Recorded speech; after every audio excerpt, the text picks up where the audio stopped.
first glance, the scene seems picturesque.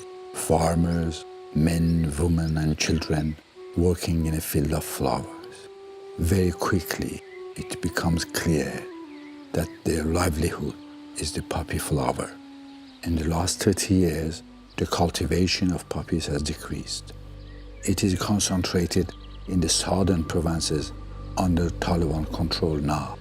The pressure on the farmer there is intense. The Taliban trade drugs for weapons, bringing $400 million a year. I discovered a place far removed from all economic interests, where smoking hashish is way of life. In Pir Baba Roshan, pilgrims gather at the tomb of a resistance leader in the war against the British, a great hero in his day. Here, social hermits meet to smoke and pray. From Bada we buy this. From Bada. I smoked it for last 25 years, my dear. How old are you? I am 40. Inshallah. What is your profession? My profession, I am accountant. And do you smoke and then you do accounting?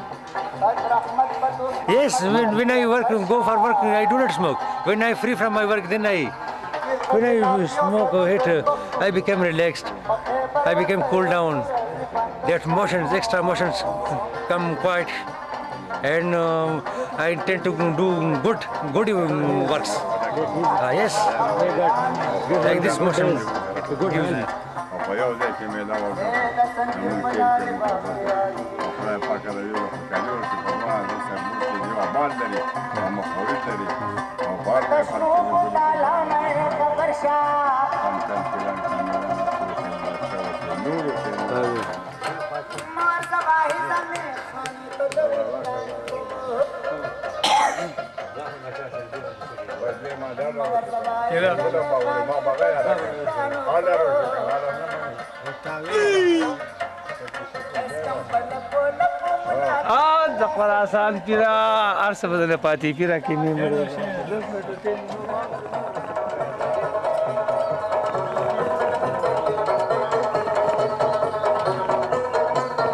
I have seen the various Afghan and Pakistani drug policies.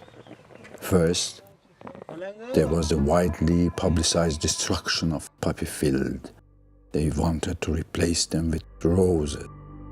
But in the arid Afghan soil, poppies are much easier to grow. Now, the drug policy consists of education, prevention, eradication. In the more stable northern provinces, poppy cultivation has dropped off sharply.